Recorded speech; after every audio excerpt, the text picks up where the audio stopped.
Somos três, é isso? Professor, pelo que eu vi na programação, sim. É, artigo 124, perspectivas dos teletrabalhadores no divã, é isso? É, nível de racionalidade burocrática na gestão pública, especialização de servidores na Receita Federal. É isso? Ah, pelo que eu tenho aqui de.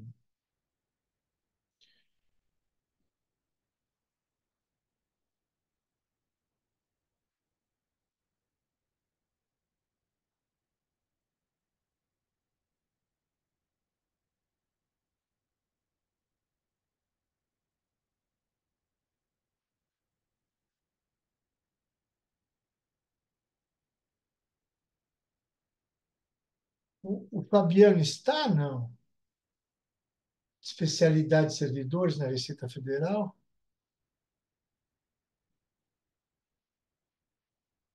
Tatiane, sim.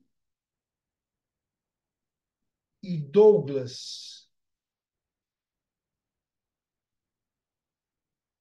Ah, não, Tatiane e Gisela é do mesmo trabalho. E Douglas. Quem não está ainda é o Fabiano, é isso?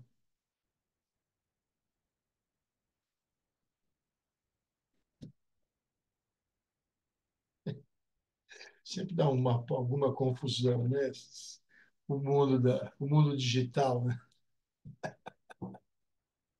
Não tem problema não. No final, como é da administração, típico da administração,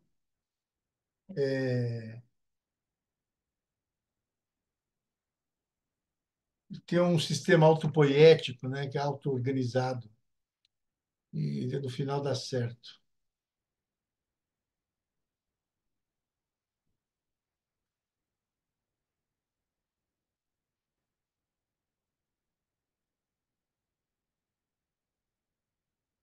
Deixa eu ver aqui.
Oh, meu Deus.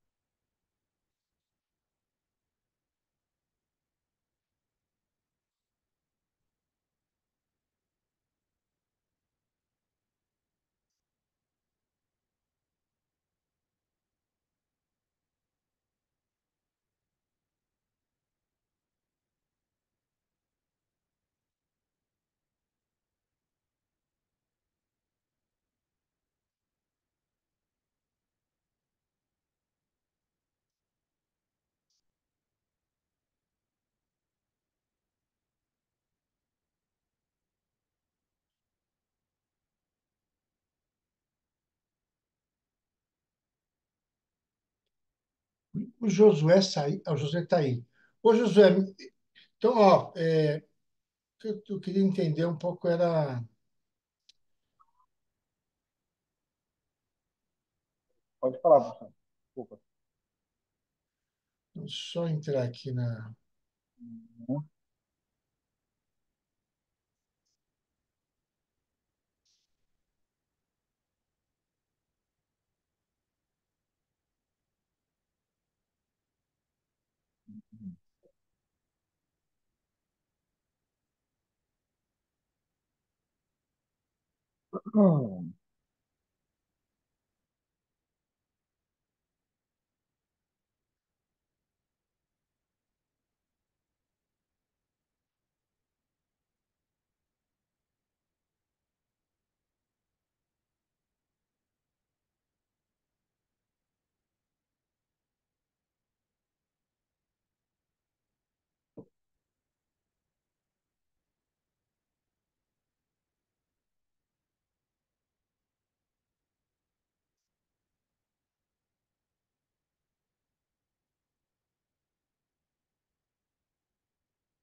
Um desacordo. Deixa eu ver. Está com alguma dificuldade, professor? A gente tem aqui, na minha ficha, a gente tem três trabalhos para ser apresentados aqui, Ah, que é são a três mesmo. Não. especialização de servidores na Receita Federal do Brasil, as percepções dos teletrabalhadores no divã e nível de racionalidade burocrática.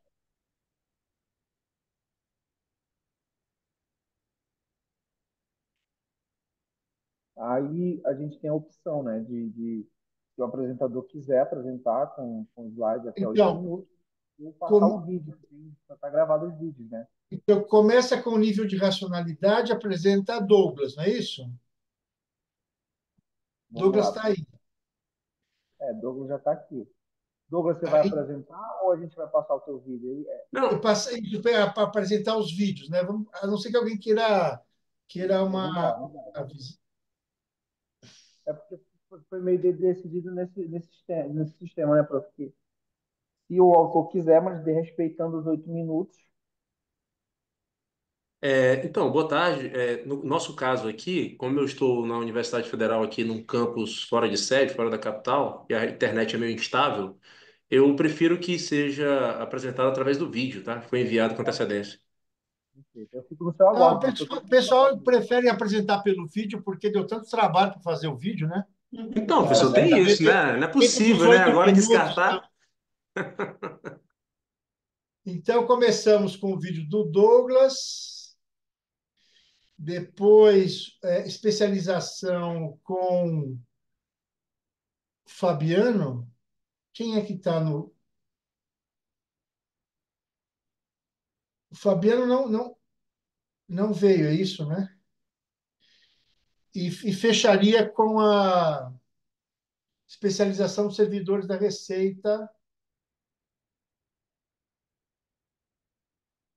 Não, perdão, as perspectivas dos teletrabalhadores com Tatiana e Gisele.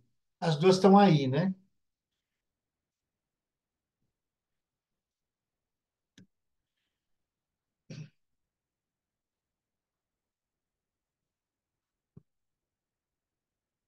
O que não temos é o Douglas, não é isso?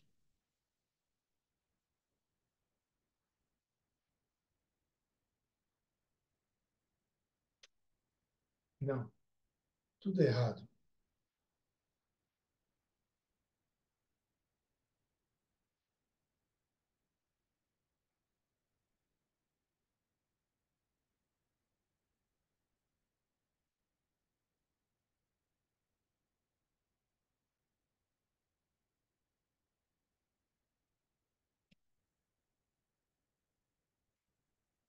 É o nível de racionalidade. Douglas está aí. Especialização de servidores.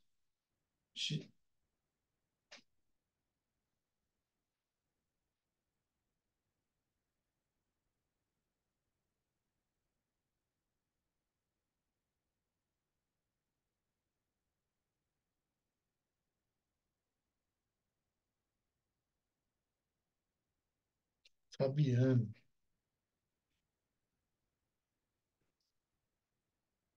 E aí, prof?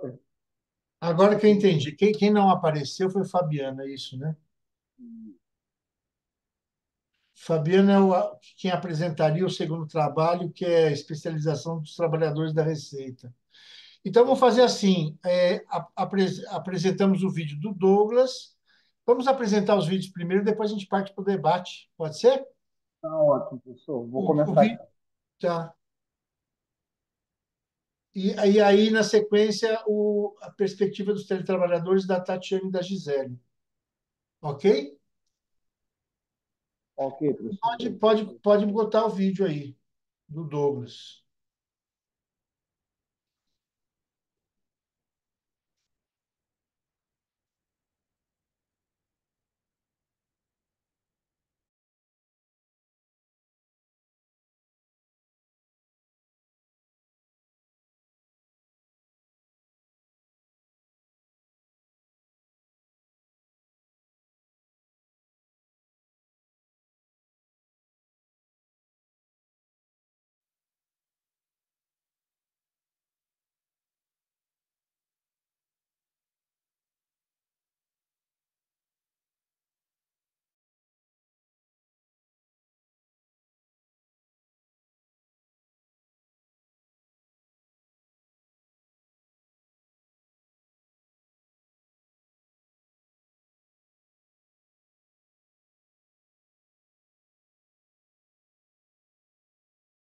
Professor, qual é o nível de racionalidade? Perdão, ele desconfigurou na hora que eu abri aqui.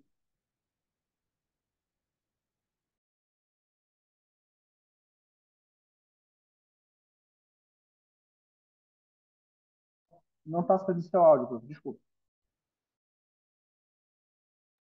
Oi? Qual é o trabalho, Douglas? Perdão? É o Nível nível de de racionalidade racionalidade. burocrática da gestão pública. Tá mudo, professor, o seu áudio, o seu microfone. Então, são duas ordens distintas, né? Uma é dos moderadores e a outra é da minha agenda. Na minha agenda, a ordem é Douglas, Fabiano, Tatiane e Gisele. Então, esse é o vídeo certo do Douglas, é isso aí.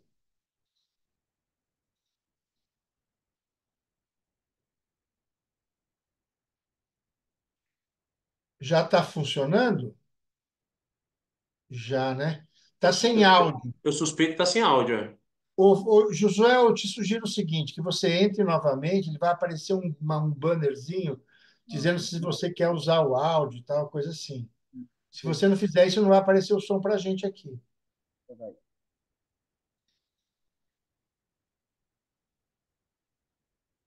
Áudio. Eu já estava desativado, não sei se é alguma coisa aqui. Já só ver.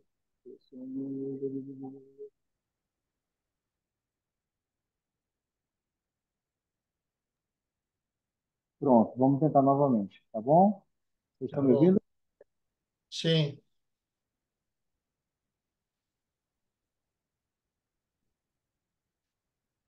Ó,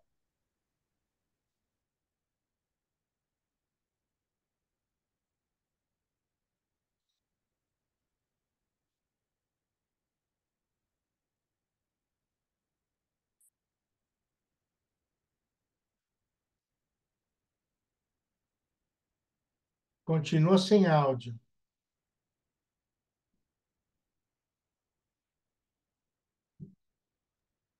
meu Deus, estou vendo aqui, já verifiquei, já liberei tudo que era para estar de áudio.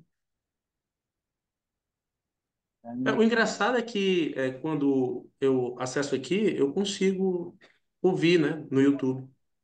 Você consegue, Douglas? Vê se você consegue compartilhar com a gente enquanto eu resolver isso aqui. Eu vou tentar Você aqui. você está Oi? ouvindo, você tá ouvindo, Douglas, o seu áudio Não, aí? a apresentação não, mas quando eu compartilho, quando eu dou um clique no YouTube para eu acompanhar a minha apresentação aqui, pegando direto na internet, eu consigo ouvir. Então, o vídeo em si está emitindo som. O problema é no compartilhamento. Será que você não consegue compartilhar aí? Isso, é o que eu vou tentar aqui abrir agora. A nossa vantagem é que nós éramos um número de trabalhos menor, ficamos ainda menor, né? Então, está sobrando tempo. Mas se a colega quiser ir tentando apresentar, fazer o mesmo procedimento, aí eu vou, é o tempo que eu vou tentando resolver aqui também. Tudo bem, Douglas. Vou tentar aqui também.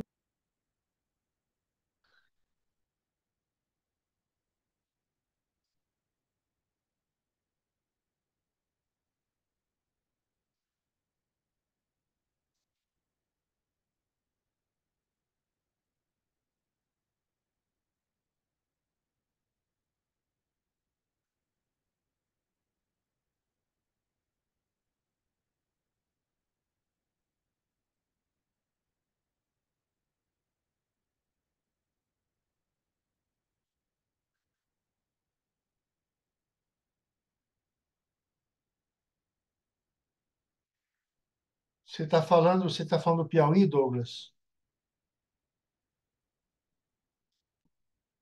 Tá Isso, professor, estou desligado. no Piauí. Tô no Você está em Piauí. Teresina? Não, estou em Picos, a cidade do Você interior do está em Piauí. Picos, a famosa Picos. É, você conhece aqui, professor? Pessoalmente, não, mas coisa de fama. Eu fiz trabalho com a Codevasf, mas fiquei em Teresina e fui para Foz do Parnaíba. Para Picos eu não fui. Ah, tá. Ó, deixa eu ver aqui, deixa eu ver se eu consigo. Ó, abriu no YouTube,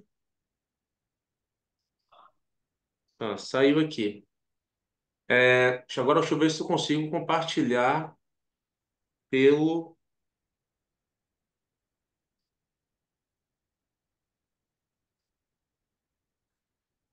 pelo Zoom, né? Que eu nunca compartilhei pelo Zoom. Licença, Douglas, só um minutinho. Eu compartilhei, vocês Ah, conseguiram pronto! ouvir? Ok. Apareceu para vocês? Não. Ah, os slides, sim. E o som? Porque não está aparecendo para mim, mas está compartilhado. Eu vou dar o play de novo, aí você pode só sinalizar para mim, gente? Vocês estão vendo? Tá.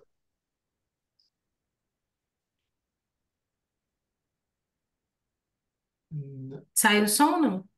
Não. Não, tá sem som. Eu consigo me ouvir aqui, o som. É, Deixa. Tenta aí, vai tentando aí, Douglas. Eu vou ver se tem alguma configuração aqui. ok. Eu vou Eu acho que é uma tentar. configuração do Zoom, tá?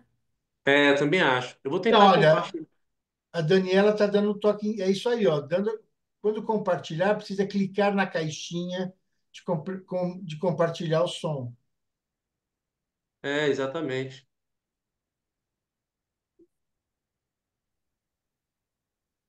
Isso é certo. Nem sei o que foi que aconteceu aqui, né? Mas... Tá aparecendo minha tela para vocês? Não, né? Tá.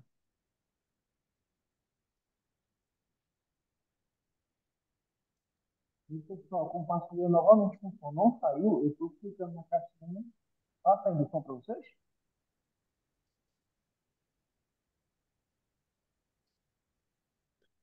Entendi a pergunta. Douglas, eu mudei uma configuração aqui, vou esperar você testar, senão eu testo novamente, tá? Ok, ok. Só um instante. Apresentando. Deixa eu ver aqui, né? Olá, meu nome é Douglas Bezerra. Ouviram? Agora ouvimos. Só que ficou bem baixo, né? Eu tentei gravar máximo mais alto possível, mas Não, foi. ele tá audível. O que você precisa é expandir a tela e eu acho que agora vai dar certo. Ok, tá bom. Então eu vou expandir. Ô, Douglas, só um minutinho antes de você começar. Você foi direto no vídeo no YouTube, configurou alguma coisa ou não? Não, eu fui lá na tela do SEMEAD, em programação, programação online. Aí cliquei na seção, né, na sala. Aí fui no vídeo, abri, aí você clica lá, aqui no Zoom, em Share, né? Para poder compartilhar. Aí quando Uhum. abre a tela, do lado direito tem a opção de compartilhar som, igual o professor falou, Share Sound. Aí você marca para poder compartilhar o som.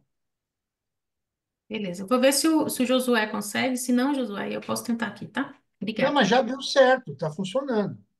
Qualquer coisa eu posso apresentar o seu também, Tatiane, se o Josué tiver dificuldade por você, tá bom? Vou dar o play então, tá? Tá. Olá, meu nome é Douglas Bezerra. Antes de mais nada, queria saudar os participantes da 27ª edição do SEMEAD. Nesse evento eu estou apresentando o trabalho Nível de racionalidade burocrática da gestão pública nos municípios do território do Vale do Rio Guaribas, Piauí. Esse trabalho é de autoria de Lucila Souza, Douglas Bezerra, Alex Nascimento, Jeane Silva e Maria Ferreira. Apesar das complexas transformações sociais, econômicas, políticas e tecnológicas no mundo contemporâneo, a sociedade moderna ela segue submetida à imponente organização burocrática, que é o Estado. Ao considerarmos essa afirmação a partir das conclusões de Faoro, percebemos que ela assume um conteúdo marcadamente político. Para ele, a histórica preponderância burocrática do Estado brasileiro se caracteriza pela existência de uma amálgama entre o novo e o velho. O protagonismo assumido pelos municípios após a Constituição de 1988 torna essa uma questão central, pois a capacidade burocrática municipal passa a se configurar como uma questão estratégica, uma vez que quanto maior a racionalidade burocrática, mais eficaz é a organização. Assim, o nosso problema de pesquisa é qual a percepção do secretário de administração dos municípios piauienses do Vale do Rio Guariba sobre o nível de burocracia da gestão pública dos municípios onde atuam. Para fundamentar nosso estudo, refletimos inicialmente sobre a definição de burocracia. Concluímos que é uma definição marcada por ambiguidades e complexidade, que ora está relacionada ao indicador de desenvolvimento, ora está relacionada ao controle, ao poder, ora está limitada às suas próprias disfunções. Diante de tal complexidade, decidimos ancorar nosso estudo em Weber, nos principais traços teóricos da burocracia apontados pelo autor. Utilizaremos apenas alguns deles na nossa pesquisa: autoridade burocrática, sistema hierárquico de autoridade, formação especializada, seleção formal, divisão clara do trabalho e pessoalidade. A partir desses traços teóricos e da revisão sistemática da literatura, construímos 5 dimensões e cada dimensão com suas variáveis, o que nos permitiu mapear o nível de racionalidade burocrática da gestão pública Eita, municipal. travou. No que se refere à racionalidade burocrática da gestão pública brasileira, além da dificuldade de compreensão do fenômeno, há também um outro obstáculo, que são as rupturas e continuidades que constituem o processo histórico de formação do aparelho estatal. Estudando Faoro, Nunes, Costa e Rezende, percebemos que de 1930 aos tempos atuais, o processo de formação do Estado brasileiro tem sido marcado por essas rupturas e permanências, que, segundo Faoro, se caracterizam, por exemplo, pela existência do patrimonialismo, do estamento burocrático, de modo que o estamento burocrático domestica a agressividade das forças transformadoras, absorvendo apenas as técnicas. Essa é a pesquisa descritiva, onde utilizamos uma adaptação da escala de Weberianeidade de Ebbinghaus. As respostas variaram entre 1 discorda totalmente e 10 concorda totalmente. Classificamos as respostas entre níveis baixos, respostas de 1 a 4, nível médio de 5 a 7, nível alto de 8 a 10. Utilizamos o Google Formulários para poder coletar os dados. Os sujeitos foram secretários de administração, entrevistamos 22, porque um foi excluído, então eram 23. Técnica de análise para estatística descritiva simples. Bem, quanto ao perfil, percebemos que os entrevistados possuem a média de 46 anos, apenas 44% são mulheres, apenas 40% possuem mais de 4 anos como secretário, cerca de 73,9% possuem nível superior em especialização, apenas 12,5% possuem formação superior relacionada à área de administração e apenas 4 dos entrevistados são funcionários de carreira e 9 com vínculo temporário. Quanto à racionalidade burocrática, no que se refere à autoridade burocrática, percebemos que os municípios possuem um alto nível de racionalidade, porém, uma quantidade significativa de municípios, 7,3%, possuem um nível médio de racionalidade burocrática, no que se refere à autoridade, o que aponta para certa informalidade na realização das atividades cotidianas em alguns municípios. Do mesmo modo, no que se refere à hierarquia, os municípios apresentam um nível alto de racionalidade burocrática, mas cerca de 10% dos municípios apresentam um nível baixo ou médio de racionalidade, o que abre possibilidades tais como a existência de uma estrutura hierárquica frouxa, carente de mecanismos de supervisão e comando bem definidos, ou a existência de uma estrutura hierárquica mais flexível, com características mais horizontalizadas.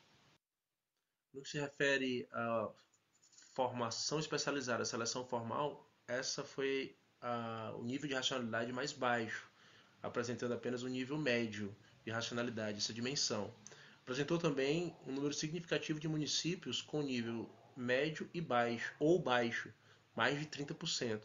E apresentou no que se refere à variável contratação, recrutamento por concurso público, apresentou uma nota 4, né? Um índice baixo. No que se refere ao nível de impessoalidade, assim como as demais, essa dimensão apresentou um alto nível de racionalidade, porém quase 20% dos municípios apresentaram um nível médio ou baixo. Vale destacar que a variável proibição do vínculo de parentesco na contratação de pessoal foi a variável que apresentou o menor nível de racionalidade nessa dimensão, apenas 7,7, apresentando-se aí como mediana. No que se refere à divisão clara do trabalho, podemos perceber um nível médio de racionalidade burocrática e uma concentração significativa de municípios entre o nível médio e baixo, com cerca de 40% dos municípios. Destacamos aqui a variável atuação conforme cargos e atividades atribuídos no momento da contratação, que apresentou apenas o nível médio de racionalidade com a nota 6.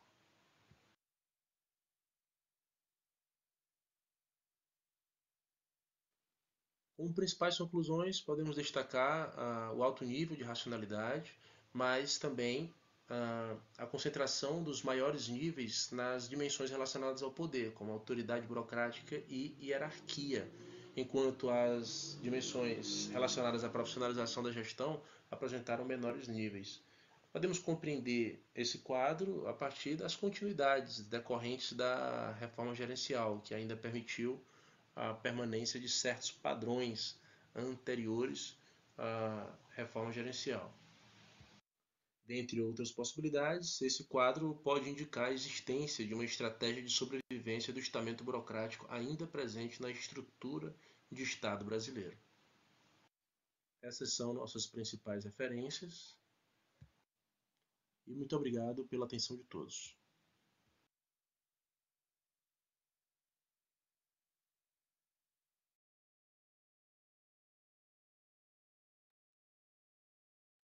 Tá mudo, professor. Obrigado, viu, Douglas? Passamos então agora para a apresentação da Tatiana e da Gisele. Quem vai. Vamos reproduzir, portanto, o vídeo, né? E que Deus nos ajude. Douglas, se você já estiver na tela e puder só dar o play, acho que facilita, né? Ok. Por favor, obrigado. Qual o título do trabalho? As percepções dos servidores Ok. no divã. Obrigada, Dou.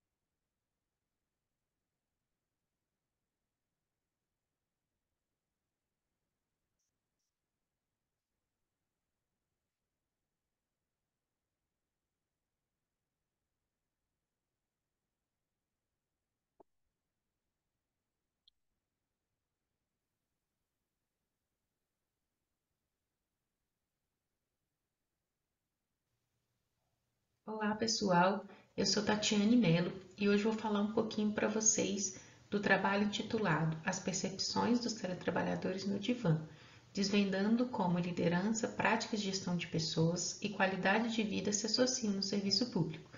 Este artigo foi escrito em parceria com a professora Gisela D.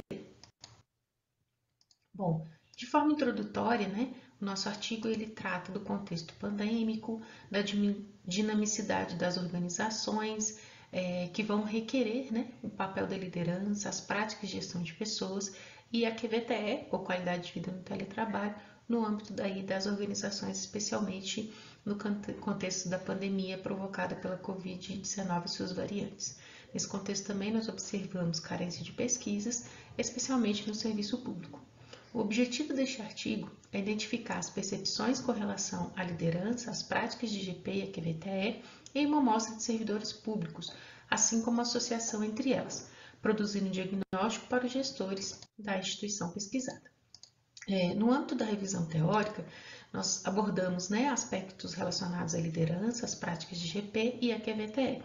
Lembrando que essa liderança ela trata aspectos da liderança transformacional. Bom, quanto aos caminhos percorridos, né, nós temos aí uma abordagem quantitativa, um método de levantamento survey, e foi uma pesquisa realizada, né, na reitoria e os campi de uma instituição federal de ensino.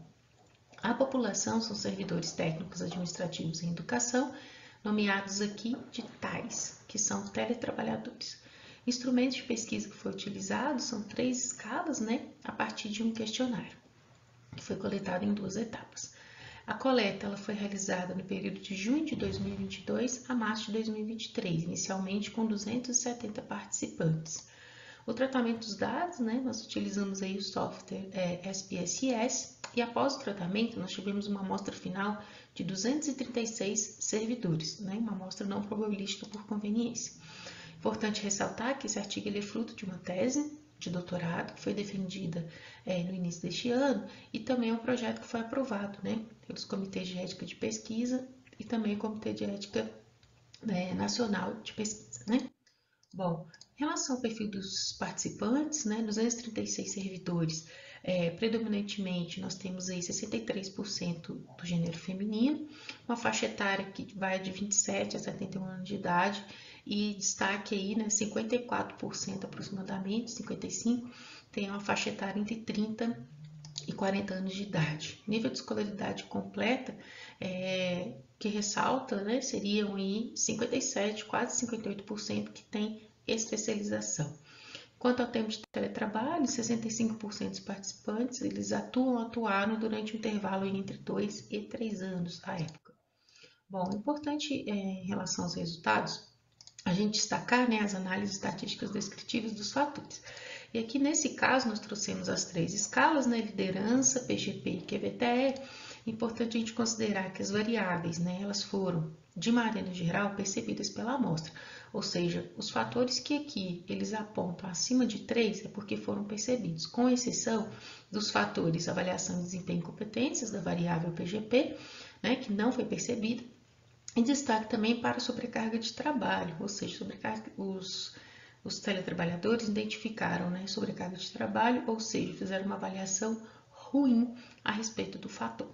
Bom, Ainda sobre os resultados, nós trouxemos aqui, né, a correlação entre as variáveis, onde nós gostaríamos de destacar que a maioria das associações foram significativas, como vocês podem ver, e positivas, e elas apresentam aí correlações moderadas e fortes, né, a fortes.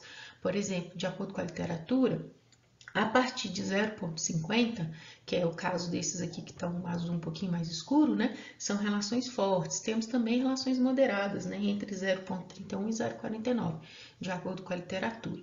E no texto a gente vai discutindo, né? Todos esses fatores e vou abordar agora também no tópico de discussão. Bom, é importante também a gente considerar aqui na discussão, por exemplo, a partir da variável liderança, é possível observar que os líderes eles precisam ficar atentos em relação ao desempenho, comunicação e feedback. Quanto às práticas de gestão de pessoas, né, como eu já disse anteriormente, é um fator que não foi percebido, então liga mais um alerta para os gestores em relação a esse instrumento. A QVT está comprometida pela sobrecarga de trabalho, como já foi apresentado nas figuras anteriores. Quando nós pegamos as variáveis liderança e PGP, é possível observar que os servidores eles percebem a importância do desempenho, mas não percebem o instrumento de avaliação. Ao mesmo tempo, eles destacam a relação de confiança, o relacionamento interpessoal, o tratamento amigável entre gestores, entre líderes e servidores, né? Existe uma urgência em identificar as necessidades, né, gente, de treinamento, desenvolvimento e educação para os servidores. Além disso, quando nós pegamos aí as variáveis PGP e QVTE, é importante considerar um ambiente laboral que valoriza esse clima de cooperação e autonomia, de acordo com os servidores. Tem também uma percepção de oportunidade de treinamento e desenvolvimento na educação como um apoio institucional. Além disso, quando nós discutimos a liderança e a QVTE, é importante destacar que na percepção dos servidores, o líder ele se preocupa com as demandas profissionais e com o bem-estar. E eles indicam também que os líderes eles não possuem autonomia, por exemplo, e nem respaldo legal, né, para dar um suporte ao servidor teletrabalhador em relação à aquisição e empréstimo de móveis ergonômicos, né, também arcar com os custos aí de uma conexão com a internet de qualidade, equipamentos e software, tá, para a execução das tarefas. Outro ponto importante são as implicações, né, que nós gostaríamos de trazer, fizemos uma síntese indicando que as implicações práticas e gerenciais da nossa pesquisa, esse diagnóstico que foi produzido, né, para os gestores, ele pode servir de insights para a tomada de decisões e priorizar uma gestão de pessoas cada vez mais estratégia, né, a partir de evidência científica. Implicações sociais, nós destacamos a promoção de ambientes laborais, essa pesquisa pode contribuir com isso, né, valorizando aí o bem-estar dos teletrabalhadores e também aumentar a qualidade, né, na prestação de serviços aos cidadãos. Quanto às limitações, nós reconhecemos a natureza exclusivamente quantitativa, certamente essa discussão ela corresponde restritamente à amostra e sugerimos como estudos futuros investigações multimétodo e propomos também que outras pesquisas considerem a participação de servidores além dos líderes gestores, né, responsáveis e outros atores envolvidos. Já para finalizar, nós concluímos, né, indicando que essas percepções, a partir das percepções, é importante, é urgente revisitar e redesenhar as práticas de GP e analisar os pontos críticos, né, da QVTE, especialmente a sobrecarga. Lembrando que as falhas, né, na liderança ou nas práticas, elas podem impactar a QVTE e a dinâmica dos teletrabalhadores, especialmente com adoecimento, sobrecarga e desmotivação. Sugerimos também que grupos de trabalho sejam formados e que reconstruir caminhos outros é possível. Muito obrigada e a gente se vê na apresentação. Certamente, aqui estamos. Bom, assim encerramos as duas apresentações, né? Eu queria fazer. Bom, primeira coisa que eu cometi a deselegância de não me apresentar, né? Eu sou João Luiz Passador, sou professor titular aqui da Faculdade de Economia, Administração e Contabilidade de Ribeirão Preto, da USP, né? Eu coordeno o. Bom, enfim, eu sou chefe de aqui, né? Sou chefe de departamento e coordeno, junto com a minha esposa, um grupo de estudos em gestão e políticas públicas contemporâneas. Minha esposa é Cláudia Passador, né?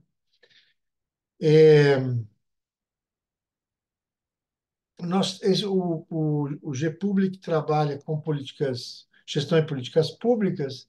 Esse é o substantivo, né? E os adjetivos podem ser vários. saúde, educação, geração de emprego e renda, redes e cooperação, gestão de arte e cultura. A gente tem aqui, porque na verdade o que a gente quer discutir mesmo é diagnóstico, planejamento, gestão e controle, né, na área de políticas públicas, né? Gestão e políticas públicas. Bom, outra coisa que é importante também falar, ou duas outras coisas. A primeira delas é que eu sou professor de epistemologia no nosso programa de pós aqui. Basicamente é uma disciplina de filosofia da ciência, mas a conversa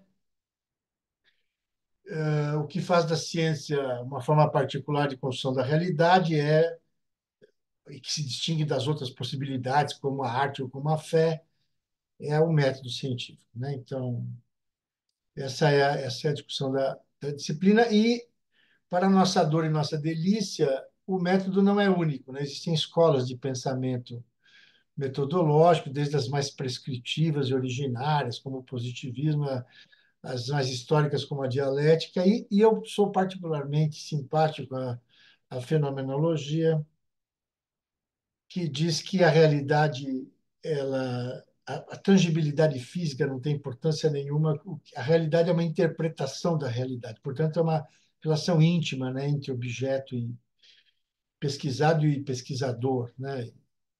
E nesse caso específico nosso aqui é intersubjetivo, porque cada autor convida os demais, né, a participar dessa construção coletiva, né, da realidade.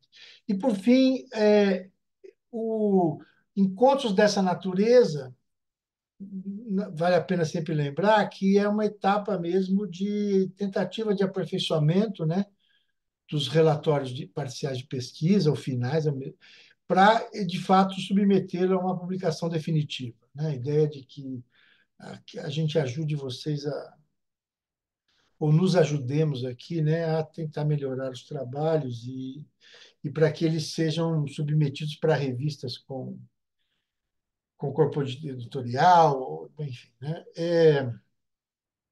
Então, quer dizer, com essas considerações iniciais, né, queria dizer que, é, e até por conta da fenomenologia, eu queria te perguntar, Douglas, você é existe uma unidade avançada da Federal do Piauí em Picos, é isso?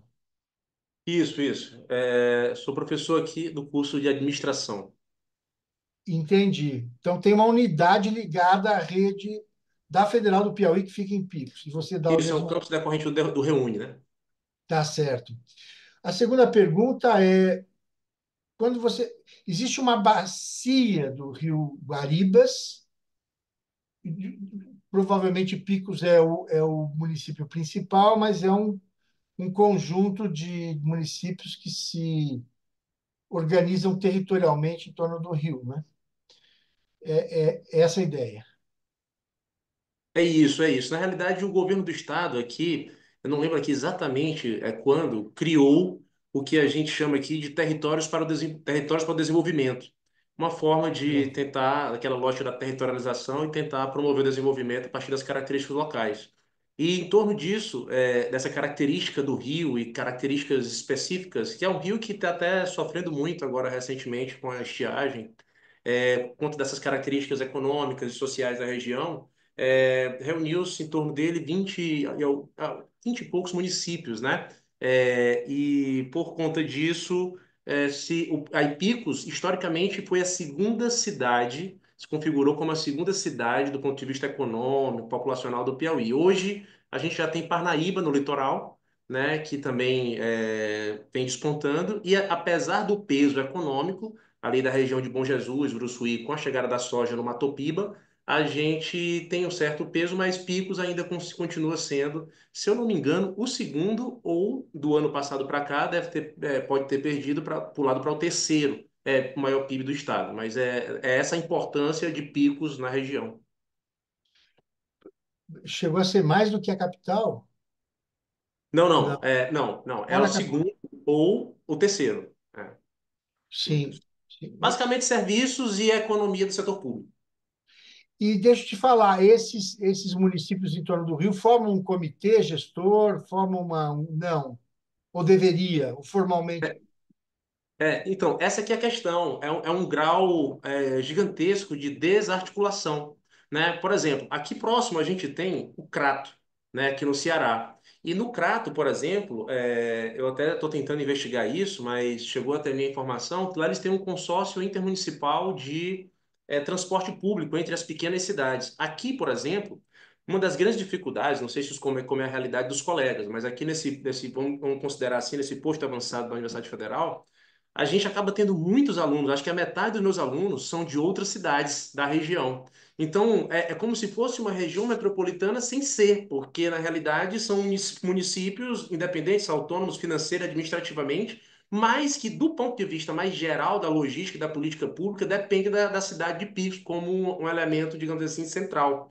E não há sequer qualquer caminho nessa direção, caminhar nessa direção. Apesar, a gente viu aí o resultado das eleições presidenciais no último período, a gente viu que no Piauí, no Nordeste em si, teve As um peso muito. municipais, municipais. Não, não, não. Entenda lá. Eu estou falando da federal. A gente teve um peso muito grande do governo Lula, né? Do candidato Lula na época aqui na região Nordeste. Mas é onde vem a contradição, né? Porque tem muitos municípios que são aqui, por exemplo, a base do Ciro Nogueira, que é do PP, que é aliado, digamos assim, histórico do Bolsonaro, que era o candidato do outro candidato. Então, há uma dificuldade, que é onde eu quero chegar, inclusive ideológica. Né? Agora, por exemplo, com essa eleição municipal, o governo do estado está chamando um evento que chama, se eu não me engano, Conecta Prefeito. A ideia é de preparar os prefeitos que vão assumir a nova gestão. Mas alguns prefeitos se negam a participar porque dizem que não conversam com o governador, porque o governador é do PT. Então, existe esse tipo de dificuldade, assim, da mentalidade muito, de fato, restrita, né? Deixa eu te fazer uma última pergunta. A coleta de dados que você fez foi via remota? Você usou um Forms, alguma coisa assim? Isso, foi remoto, usou o Google Forms. O ideal, a nossa perspectiva, a nossa intenção era fazer a entrevista com os pessoas de carreira, né?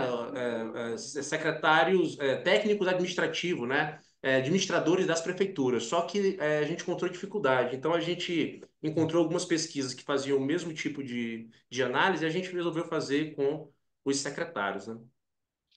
Tá bom. Então, estou te fazendo todas essas perguntas justamente por causa da minha conversa anterior, né?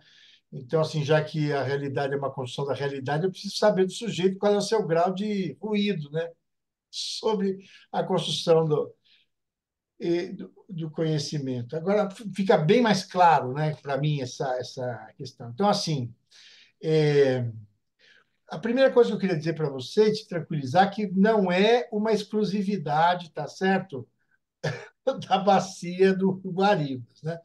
A gente tem problemas típicos aqui também na minha região, né, com o Rio Pardo, né, com o Mogi Guaçu, e que é uma briga tremenda, porque, na verdade, os municípios no Brasil têm esse caráter insular, né? Cada prefeito é um senhor feudal, está pouco se lixando com o vizinho, e isso cria grandes problemas quando você tem um objeto de interesse que é integrador, é integralizador, né, como é o Rio. E aí, assim, você conversa com um prefeito, era um prefeito de Guariba, curiosamente, que era um médico, ele falou para mim, falou assim, ó, eu trato 100% do meu esgoto, eu preservo mata ciliar e eu reconstituo mata ciliar, mas o meu vizinho joga tudo no rio sem tratar e destrói. Portanto, quer dizer, há uma... E outra, você reúne o comitê e eles não conseguem te articular por causa justamente dessa percepção muito endógena, entrópica, né, dos municípios. Então, assim, se é difícil a gestão dentro da unidade federativa, que é importantíssima, na verdade, o município é o mundo de verdade, né? É onde se produz a riqueza e onde a cidadania pode acessar com mais facilidade os seus representantes, né? É mais fácil você encontrar o prefeito no restaurante e o vereador na padaria do que encontrar o presidente da República, né? Então, mas o Brasil tem essa característica patrimonialista, como você destaca, né? De tradição imperial, que a gente tem uma inversão na pirâmide, né? Então, assim, a massa de arrecadação tributária grosso modo, 70% na mão da federação, 20% nos estados e 10% no município, que é quem efetivamente gera a riqueza. E aí fica essa política fragmentada de pires na mão e coisa do gênero. Então, é, acho que o seu trabalho faz uma escolha bastante interessante, né, para fazer uma discussão. Mas a realidade talvez seja um pouco diferente do que você conseguiu capturar, porque também talvez seja assim um ruído sério do ponto de vista metodológico. Quando você pergunta coisas para as pessoas, depende do jeito que você pergunta, né? E aí, às vezes, uma mesma pergunta pode gerar respostas muito diferentes. Vou dar um exemplo extremo. Se você vai estudar motivação dos trabalhadores de chão de fábrica e sai vestido de terno lá do aquário da diretoria e pergunta lá para o torneiro mecânico se ele está satisfeito com o trabalho, provavelmente ele vai dizer que sim, porque ele te identifica com o patrão que o emprega. Se você, todavia, se vestir de macacão azul marinho, passar 2 semanas no torno e um dia na mesa lá de refeição de fórmica branca com os bandejões estampados de inox, fizer a mesma pergunta para os seus colegas, dizer assim, ó, você está satisfeito com o que você faz? O cara provavelmente vai dizer assim, não, eu queria largar esse inferno aqui e voltar para Goiás, montar uma dupla caipira, sei lá. Entendeu? É, então, assim, talvez se fosse interessante o seu trabalho, acrescentar na discussão um pouco essa ideia das limitações, né, de você ter feito.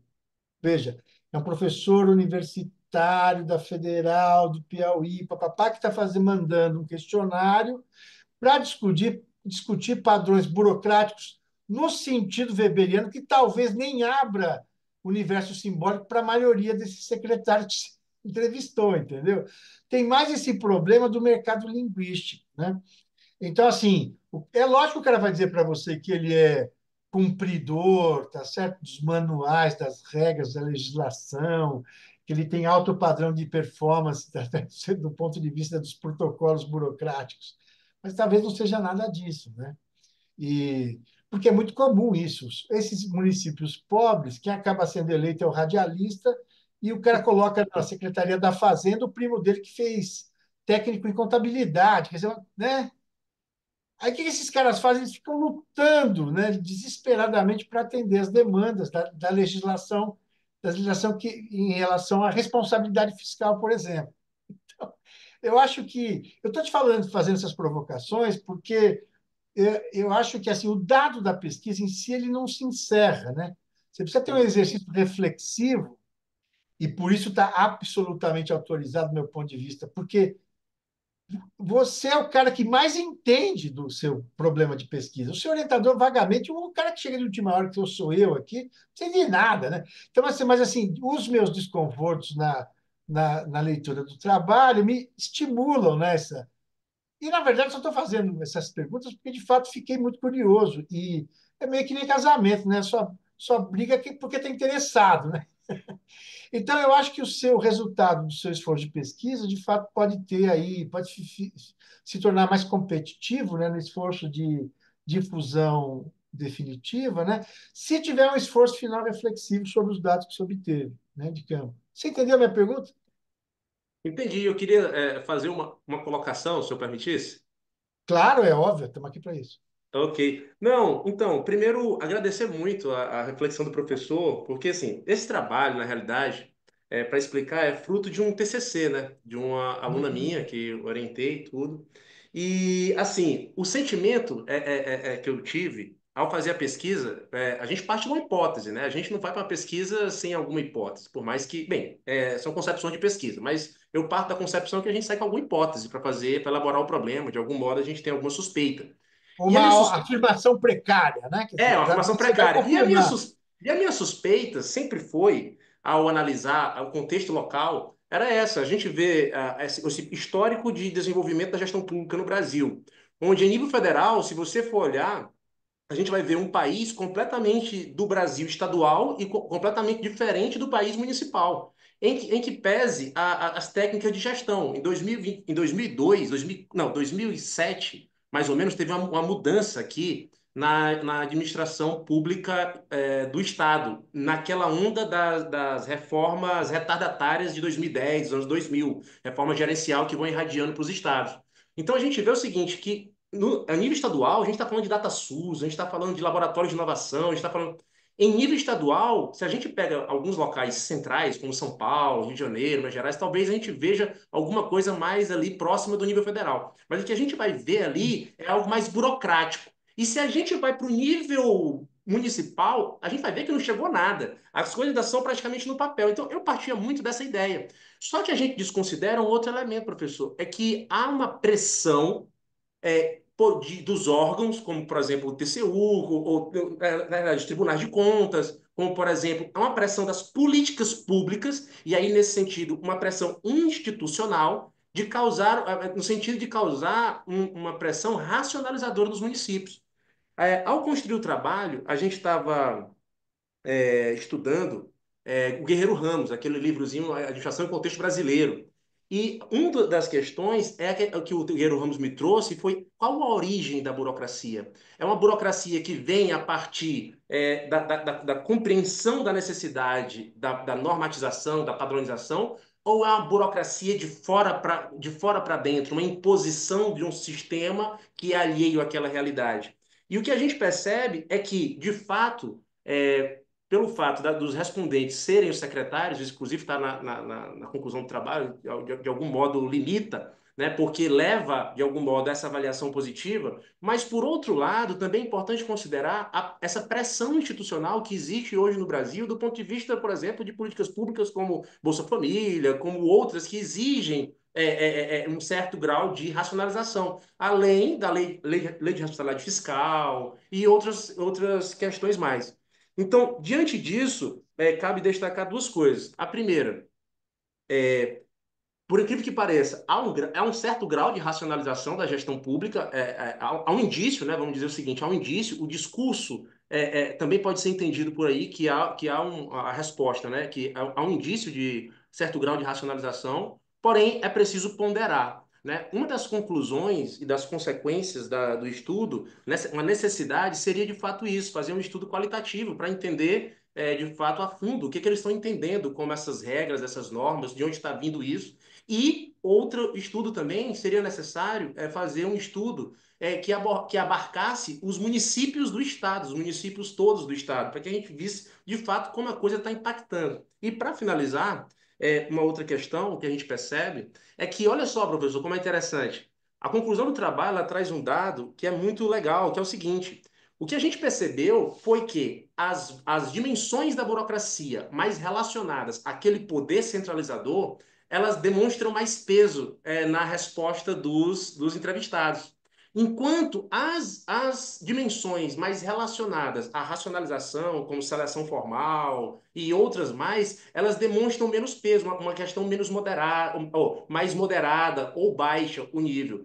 O que levou a gente a concluir, por exemplo, digamos assim, a indicar a possibilidade da replicação daquele estudo do Faoro, que ele diz o seguinte, que há uma certa amálgama, onde as elites locais, historicamente constituídas no Brasil, vão se apropriando das técnicas, digamos assim, do método, do moderno, mas dando um conteúdo retrógrado.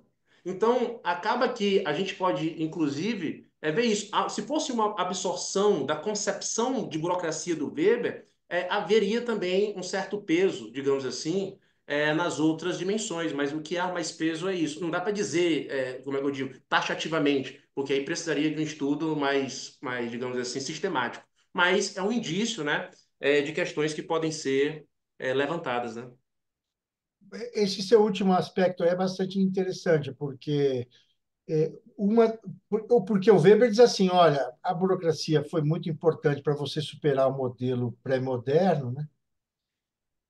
Botando racionalidade, botando lógica, botando mérito, e papapá, competência técnica, mas ele também descreve o lado ruim, né? Porque a burocracia acaba se constituindo como um estamento com mecanismos de autoproteção, né? Essa ideia de hipertrofiar a atividade meio em detrimento da atividade fim, ele coloca esses dois lados, né? O lado bom e o lado ruim, né? É, eu acho que o lado ruim ficou escamoteado aí, né?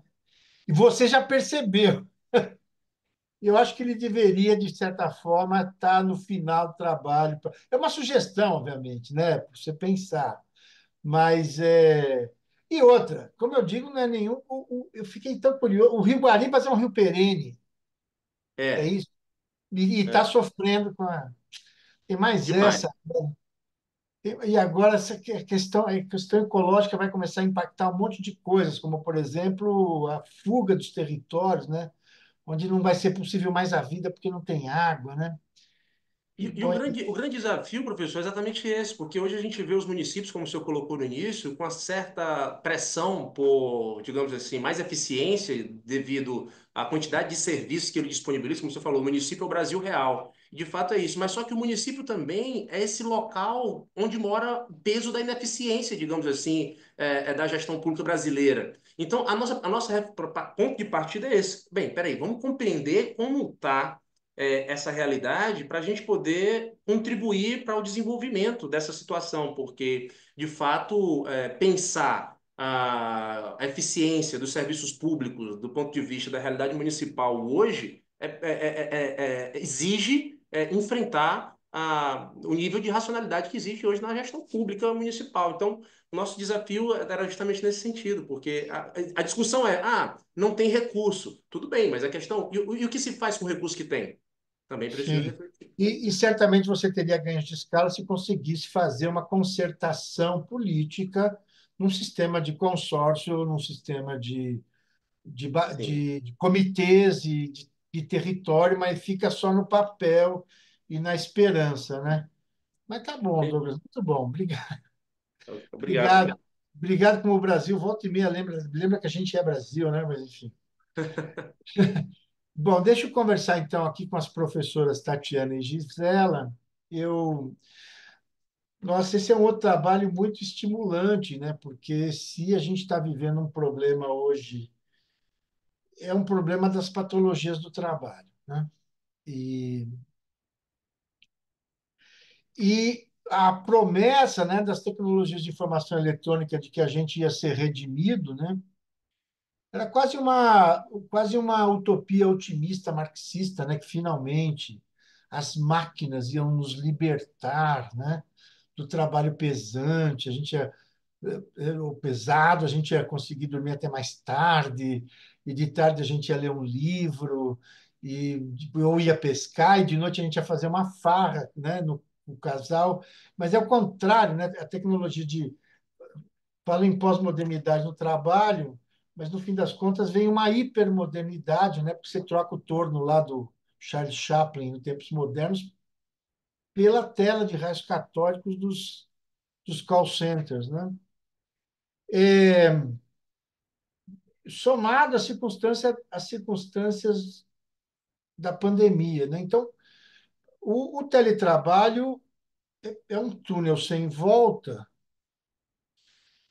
e está produzindo sistemas híbridos, né? Eu acho que talvez seja essa um pouco a solução, porque, de fato, as facilidades que a tecnologia de informação oferece faz sentido se você também tem a possibilidade do convívio eventual, né? Porque, no fundo, a gente que forma os alunos e manda os alunos formados aqui para o mercado de trabalho, com muita frequência eles voltam a conversar aqui com a gente, dizendo que seus colegas de trabalho, pelo menos a metade, têm remédios tarja preta nas gavetas das escrivaninhas, né? Então, eu acho que, bom, eu acho que é isso, né? O capitalismo é um sistema bastante jovem do ponto de vista da trajetória humana. Se a gente fizer um marco, por exemplo, do nascimento da escrita, como o nascimento do processo civilizatório, temos aí uns 4.000 anos antes de Cristo. Portanto, uma trajetória de 6.000 anos, onde 250 é do capitalismo, né? Mas que é um regime permanente de crise, né? Essa inequidade visceral, né? Produz ciclos críticos, né? E, obviamente, impacta tremendamente na qualidade de vida especialmente do ponto de vista do trabalho. Eu tenho um texto muito antigo que eu usava nas minhas. Eu parei de usar, não sei por quê. Mas era o texto de um. Era um artigo de jornal. Mauro Santayana se chama. Ele é mineiro. Que ele dizia o seguinte: se você um dia despertasse numa praia vítima de um naufrágio, numa ilha deserta, em Andrajos, o que você ia fazer? Olha, você ia buscar fontes de água potável, você ia buscar árvores frutíferas, você ia tentar lapidar ali ou construir de maneira rudimentar ferramentas para você caçar ou pescar um peixe, você ia trançar algumas palhas para fazer uma proteção ali do seu corpo, você ia construir um abrigo da tempestade. Conclusão, você ia trabalhar. Então, o trabalho é um componente inseparável da vida, né? Então, assim, a tradição da humanidade é isso: o homem e o trabalho convivem, né? E o produto do seu trabalho é a extensão da sua vida e da sua existência. O que o capitalismo fez foi separar isso, foi divorciar isso. E esse divórcio está produzindo, de fato, gente doente, né? E parece que cada vez mais. O trabalho de vocês levantam essencialmente essa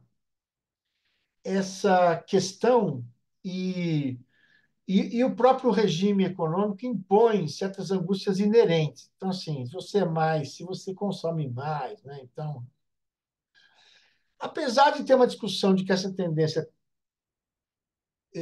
poderia se alterar, vi há um tempo atrás um desses vídeos fruto de pesquisa mesmo de universidades americanas, que no fim das contas as pessoas estão procurando, e parece que vão procurar isso a vida inteira, três itens basicamente, que é uma de autonomia, né? As pessoas têm que ter relativa autonomia sobre o seu trabalho. Eles precisam, em segundo lugar, de um propósito, tem que fazer sentido o seu trabalho. E terceiro, tem que prestigiar uma certa maestria. Você tem que ser, em inglês, mastery, você tem que ter orgulho de uma certa competência ou carteira de competências, né? E parece que o modelo de trabalho está desprestigiando, porque, inclusive, tudo isso funcionando, a coisa da renda e suficiente para te fazer uma pessoa feliz é uma consequência. Mas parece que está acontecendo justamente o contrário e a gente está com uma sociedade de gente doente, até nas economias ditas desenvolvidas e de fronteira. Estão chamando a Alemanha, por exemplo, a sociedade do homem adulto doente, né? E 20 dias, em média, por ano, os alemães ficam em casa com afastamento por motivos de doença.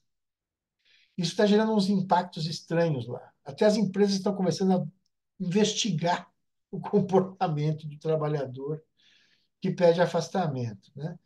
Então, esses elementos todos, estou falando isso porque eles de fato aparecem, né,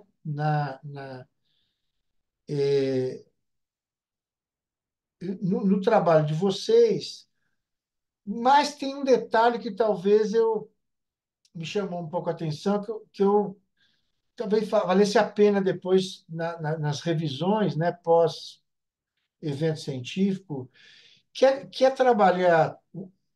Vocês falam muito na questão da liderança, né? O papel do líder na gestão desse fenômeno típico do trabalhador, ou das relações de trabalho. Porém, existem algumas confusões. Liderança desses temas bem difíceis, né? Eu me lembro quando eu tinha acesso à biblioteca física, né? Na minha época da graduação, a prateleira que tinha livros sobre liderança, acho que era a maior delas, porque ninguém, na verdade, chega a grandes conclusões. Todavia, atualmente existe um equívoco entre chamar de líder aquele que era o chefe clássico, né? Virou só uma questão semântica. E o que faz da liderança, de fato, um fenômeno novo é o processo de legitimidade. Então, o foco sai do sujeito, porque antes era essa discussão, né? O perfil do chefe, a formação do chefe, o temperamento do chefe, a formação do chefe. Agora, o foco cai sobre os liderados. Quem, de fato, faz alguém ser líder é o conjunto de liderados que reconhece nele alguém a ser seguido. E qual que é o grande problema? Isso passa a ser um fenômeno situacional, porque se a situação muda, as habilidades do indivíduo podem ser inúteis se a situação é outra, né? Então, assim, um líder pode ser autocrático, né? As pessoas, o desembarque do filme lá do Resgate do Soldado Ryan, o que você espera do seu sargento? Que ele dê ordens para você. E não que ele faça, vamos fazer uma roda para discutir aqui, uma roda sem hierarquia, né? Então, a circunstância que vão definir qual é, de fato, o comportamento e as habilidades de alguém que se legitima como líder, né? Então, talvez o líder também seja ou o chefe tradicional que está lá formalmente definido por concurso, por ascensão dentro da carreira no setor público, tem que ter cursos para tentar se aproximar o máximo possível desse gradiente entre o chefe formal e o líder legítimo, né?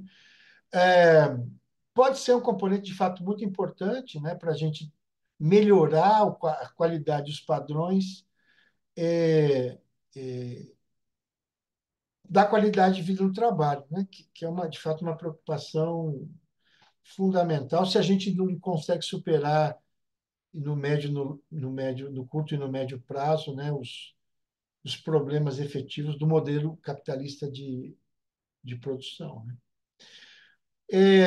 Mas, enfim, da mesma maneira, né, o trabalho da professora Gisele e da Tatiana estimula a gente a pensar, talvez seja um dos pontos mais críticos mesmo, né, sobre que destinos, né, o futuro nos reserva, né? Faz sentido o que eu estou falando para vocês, queridas? Sim, Fiquem à professor. vontade, fiquem à vontade de dizer assim, o professor, para de ficar delirando aí com astrologia administrativa. Não, professora, professor, quero inclusive agradecer, né? Primeiro, parabenizar o Douglas, viu, Douglas, pelo trabalho. Consegui ler rapidamente, mas gostei muito do seu trabalho. Depois, só queria fazer um comentário, mas voltando aqui para a discussão, eu acho que faz todo sentido, essa costura, né? Acho que essa ida e volta e ela vai, de certa forma, ela deságua nesse adoecimento que a gente aponta como possibilidade, fruto dessa sobrecarga. O servidor, a servidora que não consegue o afastamento, mas precisa de estudar, ou consegue o afastamento, o servidor técnico, mas não tem, direito a substituto, então sobrecarrega quem fica, né? Acho que são pontos que nós tentamos ali tensionar na discussão. Eu acho que outro alerta que o diagnóstico apresenta é a ausência da avaliação, não só do instrumento em si, porque às vezes tem um instrumento, mas ele não vai refletir, como o senhor bem disse na fala atrás, né? Essa questão do fenômeno, né? Do objeto de estudo, do sujeito, do pesquisador. Não necessariamente ter o instrumento, é uma solução, a gente nem busca e nem sugere solução, mas os servidores, eles percebem que eles desempenham o papel, eles alcançam resultados, mas eles não têm um feedback, vamos colocar assim, até um pouco mais formal, e isso incomoda alguns. E aqui estendo, esse contexto, porque o artigo é fruto da tese, então nós também fizemos a parte qualitativa, né? Então, conversamos com alguns gestores. Então, aqui eu estou anexando aqui um comentário, fruto do estudo como um todo, né? Uhum, Então, alguns servidores, eles não são a favor de que se tenha uma avaliação, tá? Formal de desempenho. Inclusive, alguns também vão relatar que quando tenta dar esse feedback e utiliza, por exemplo, no estágio probatório, que não é o que a gente traz ali, né? No estágio probatório, sim, tem um formulário. Alguns servidores criam a expectativa de uma nota total. e que se você não der 10, né, espera não é um 9 ou um 8, ou um 7,5, é um 10, né? Então, assim, acho que é uma discussão que tem muitas camadas, então acho que você está certíssimo. É importante trazer essa reflexão, acho que você trouxe inicialmente aí, né, do Charles Chaplin, né, a gente até fala um pouco disso em sala de aula, e como ficamos reféns também em alguns momentos das tecnologias. Certamente tem muitos pontos positivos, né, não podemos negar, especialmente no contexto da Covid, mas e agora, se a gente pegar um contexto talvez considerado, né, pode ser considerado pós-pandêmico, e vou dar um exemplo aqui, essa semana, numa ligação com a Vivo, tá? Hum, Enfim, precisava de um serviço da Vivo em casa, e aí na chamada, o atendente conversando comigo e eu escutando o atendimento de uma outra pessoa falando muito alto. E aí eu falei assim com ele, fiquei muito tempo, né, conversando com ele, falei assim com ele, se eu tô ouvindo daqui a sua colega falando, e ela falava muito alto, mais alto que ele, imagine como é que não é o ruído aí para você. Aí ele falou assim, pois é, a gente estava em teletrabalho, e agora estamos voltando. A Vivo está pedindo o pessoal para retornar. E aí ele começou a falar, eu nem perguntei muita coisa, só fiz esse comentário. E aí ele falou, estamos sendo convidados a retornar porque alguns colegas deixavam, não estava dando resultado. Ele falava que a pessoa deixava o telefone, colocava no modo de espera e não trabalhava. Então, o resultado caiu muito do atendimento. E aí ele colocando, aí eu comentei, falei, gosto muito desse tema, estudo esse tema e tal. E aí ele já soltou, mas eu gostaria muito de voltar, porque eu fico com a minha família. Então ele apresentou vantagens e desvantagens. Numa ligação nós conversamos. E aí conversamos sobre trânsito, e ele está fazendo meu atendimento. Então, assim, voltando, isso também acontece no contexto do servidor, no contexto estudado, na rede federal, né? Estou falando aqui de educação. Da sobrecarga, que eu chamo a atenção, a gente gosta, chama um pouco dessa atenção no artigo. Eu acho que o papel da liderança, e aqui a gente se apoiou muito no papel da liderança transformacional, né? Não dá ali espaço para fazer essa discussão, que eu acho que é super pertinente, talvez para publicação, né? Juntamente com a professora Gisela, que está aqui, que foi, sempre vai ser minha orientadora, né? Mas foi minha orientadora no doutorado.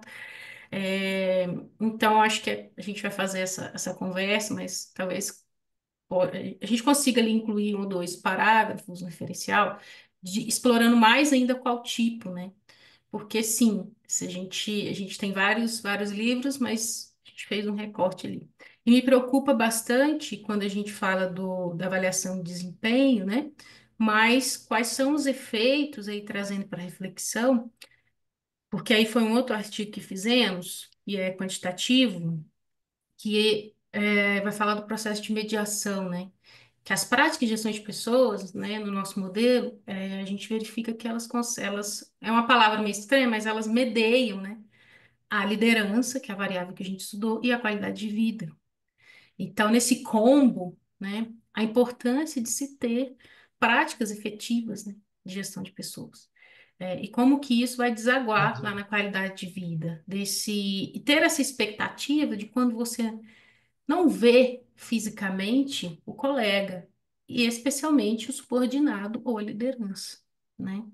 Que aí, um dos textos qualitativos que nós escrevemos vai falar exatamente, você tem essa ausência do cara crachá, né? Que eu acho que é muito latente agora, acredito que seja um grande desafio. Tem, esse formato híbrido também, né?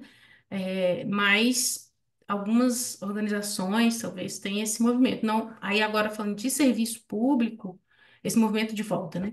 Talvez no privado, mas no público, e aí considerando especialmente a rede federal, essa semana acho que já teve uma nova rodada de uma revisão do programa de gestão por desempenho, né?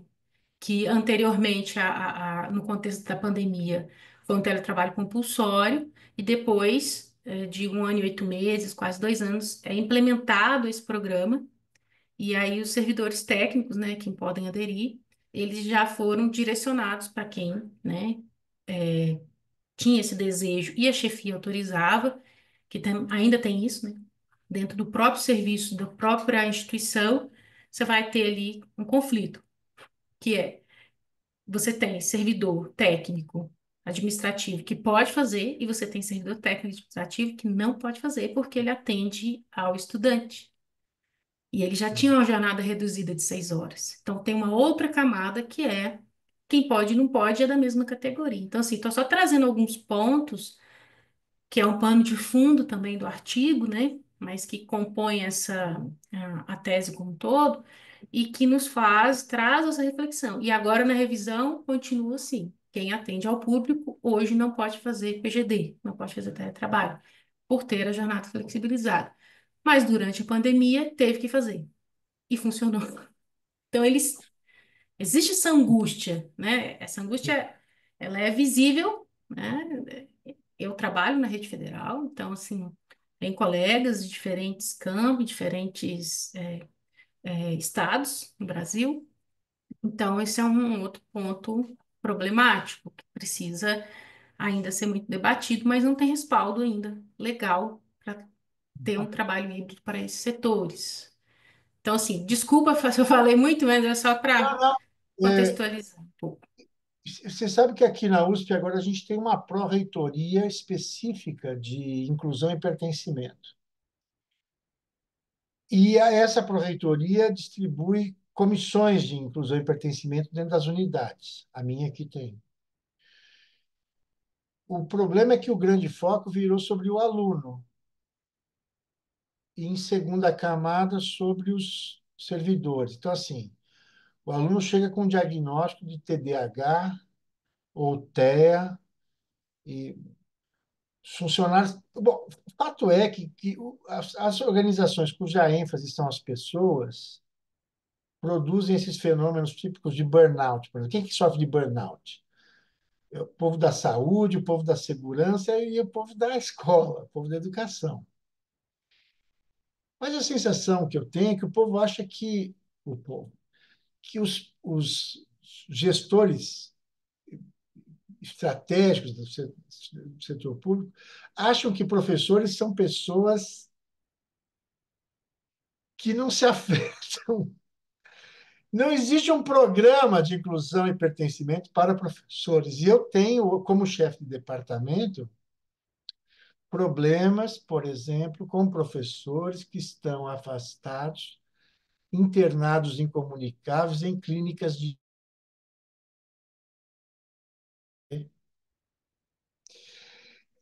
É, então, eu acho que talvez fosse interessante também refinar um pouco, né, fazer uma curva ABC de quem também são as pessoas com necessidade de políticas de amparo do ponto de vista da assistência psicológica, né? Eu acho que no fundo, nenhum de nós é absolutamente normal, né? Eu certamente não sou, mas tem aí um grau razoável de convivência social.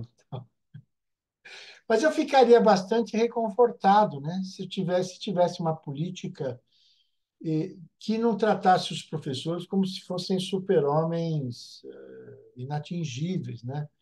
Também por essas patologias, né? Eu acho que não só o teletrabalho, tá certo? Mas esse trabalho com pessoas, né? Colocam a gente com frequência também no divã, né? E nós temos que pensar nisso, porque daqui a pouco a gente não vai ter mais. Quem sabe a inteligência artificial de fato venha a nos substituir, mas se não for assim, né, precisamos cuidar melhor desses quadros, né? Pô, eu imagino que vocês têm um laboratório riquíssimo aí, estando em Brasília, já que é o epicentro, né, do poder político e o nirvana do funcionalismo público. Estou falando disso porque a gente sabe disso, e eu tenho uma filha que estuda na UNB, ela faz gestão pública. E o namorado dela, idem, já está formado. E aí, com frequência, a gente vai. Aliás, vou visitar esse final de semana, estou indo para Brasília, ainda amanhã cedo, aliás. E a gente sabe que Brasília tem esse. Né, é campo fértil, né, para esse. E eu ainda talvez seja um professor privilegiado, porque, de fato, o sistema de universidade pública estadual em São Paulo tem grana, né? Tem esse vínculo das receitas da arrecadação de semestre, etc. Mas a gente vê, né, a dificuldade, o conflito da gestão da escassez, né, para o sistema público de escolas federais, né? Que volta e meia são vítimas dos caprichos aí dos governantes do dia, né? Que ainda chega a piorar, né? Porque quando você, por exemplo, não tem papel higiênico nos banheiros, parece um detalhe tolo, né? Mas do ponto de vista da autoestima é uma coisa. Você não tem papel para imprimir sua prova, né? De fato, mas quem sabe as pessoas com o tempo, né, e como produto de esforços de pesquisa como esse de vocês, né, de fato consigamos sensibilizar os gestores públicos, especialmente ligados à área de educação. Mas é isso, parabéns, muito feliz de encontrar com os pares, né? Estamos fazendo aqui uma catarse, né, profissional, Obrigada, professor. mas é sempre bom, né? É isso, né? Evento científico também é um pouco essa arte do encontro para a gente sublimar as angústias, né? Mas olha, parabéns e sucesso aí na trajetória, né, da publicação de vocês. E olha aí, tá vendo? A gente estava falando, tá sobrando tempo, já estamos batendo aqui o limite. Estou vendo que o Josué está meio incomodado, já meio tenso, porque vai entrar outro, aí sei lá, vamos ver se vai, né? Então Não, é professor, isso. porque ficou melhor a negociação, entendeu? Eu estou lembrando o pessoal de avaliar. Como é que é? Não entendi. O pessoal do semiárido vai sortear um Corsinha 2006 para quem tiver a melhor sessão. Que gentileza, ganhei o dia. Ganhamos, né? O dia. Então tá bom, gente. Se vocês tiverem mais alguma consideração a fazer, eu estou aqui já me despedindo. Digam lá. Eu peço licença. A Tatiana tinha colocado que tinha uma consideração a fazer sobre a minha pesquisa. Eu agradeceria muito também. E, enfim, é isso. Depois eu queria falar. Rapidamente, Douglas, é só que você falou um pouco de entrevistas, né? Aí, não sei, eu acho que, não sei se vocês fizeram a entrevista e encaminhou, e a pessoa respondeu e voltou, enfim. E vi que você trabalhou, né? O foco ali era mais a estatística descritiva. Então, não sei se vocês já fizeram, pretendem fazer, talvez pegar esse material qualitativo, se vocês tiverem aí das entrevistas, né? Trabalhar ou com análise de discurso, ou com análise de conteúdo. Normalmente eu costumo usar a Bargan. Então, enfim, se depois quiser trocar alguma informação sobre isso, mas eu acho que poderia até, não vou falar suprir, mas ir um pouco na linha do que o professor João Luiz trouxe. Talvez essas respostas, inquietações estejam ali, né, escritas e não mensuradas de forma estatística. É isso, mas obrigada. Não, agradecer ao professor. João Luiz falou alguma coisa? Eu vi que ele. Não, não, Não, né? porque eu Ah, tá ia bom. concordar. Ah, tá. Não, não, agradecer a contribuição, acho que é isso mesmo, né? Acho que está na nossa mira já a ideia de avançar para um aprofundamento do ponto de vista qualitativo e do ponto de vista empírico também, pegando uma quantidade de municípios, né? Para poder fortalecer a pesquisa. Agradeço muito a Tatiana, agradeço muito as contribuições do professor João Luiz, eu acho que, de fato, só engrandece o trabalho. Parabenizar a Tatiana, a professora Gisela também, pela pesquisa que fizeram. Acho que na minha tese de doutorado também estudei liderança, mas só que foi a liderança ambidestra na perspectiva da inovação no serviço público, né? E a gente tem visto isso, né? Hoje, depois até desse trabalho sobre burocracia, se eu fosse reescrever a minha tese, eu traria muito mais conteúdo do ponto de vista da burocracia, porque é esse embate, né? A gente fica muito preso à concepção de burocracia e do Estado como as normas, e a gente esquece essa outra dimensão do Estado, e no caso da burocracia, que é essa questão da organização informal aí, né? Da liderança, que tem muito efeito. Hoje o Estado, o governo federal tá com aquele movimento importante que é o InovaGov, né? É toda uma comunidade, né? Os laboratórios de inovação. Então, são estruturas de administração é pública, que fazem parte da estrutura formal, mas que têm uma maior flexibilidade, estão criando os espaços de experimentação. E tudo isso é possível por essa mudança de mentalidade sobre o papel da liderança, inclusive nesse processo de inovação e inclusão de novos padrões de trabalho, né? Então, acho que muito legal o trabalho, contribui muito, e tudo isso que o professor colocou, que vocês colocaram, eu fico rindo aqui, fico vendo, é exatamente isso, parece estar na sessão aqui, em terapia, a gente falando da nossa vida, porque é muito difícil a universidade, diante desse contexto de crise econômica mundial, né, a gente viu o que aconteceu na Argentina agora, a gente viu o corte de gasto no ensino superior, a gente viu o que aconteceu na Europa nos últimos anos, a destruição do Estado de Bem-Estar Social, agora o Trump se elege nos Estados Unidos, e independente disso, a gente sabe o que representa a política econômica norte-americana para os países, digamos assim, em desenvolvimento. A gente vê o Brasil no mesmo cenário. Teve um corte de gastos agora em junho, tende a ter outro agora, que vai ser anunciado, se não me engano, hoje, já foi até anunciado, eu acho. Então, de fato, é isso, né? Há uma tendência de uma sobrecarga, né? Inclusive, aí havia as preocupações com a qualidade de vida, né? Com o PGD. Também, que é uma questão importante, né? Uma nova modalidade de trabalho, mas que traz para nós uma carga muito pesada, né? E muitas vezes as coisas são impostas, né? Então, não tem essa mediação, né? Então, eu acho que é um trabalho que traz muito e contribui muito, né? Concordo com com a compreensão do professor e parabenizo mais uma vez, fecho parabenizando o professor pela sua humildade, pela sua capacidade de expressar o seu pensamento, a sua crítica construtiva ao trabalho, e as colegas pelo desafio e pela, digamos, ousadia de desenvolver a pesquisa que desenvolveram, tá bom? Obrigado. É isso, senhoras e senhores. Muito obrigado. Foi uma imensa satisfação e um privilégio estar com vocês nessa sessão. Grande abraço, bom fim de semana para todos. E nos vemos por aí. Você sabe que a comunidade acadêmica, na verdade, é uma paróquia, né? Volta e meia a gente vai se encontrar aí nos congressos, tá certo? Presencial ou remotamente, tá bom? Tá Grande certo. abraço, Tchau, gente. satisfação Muito imensa. obrigada. Obrigado, viu, Josué? Obrigado, gente. Até Obrigado. mais. Obrigada, gente.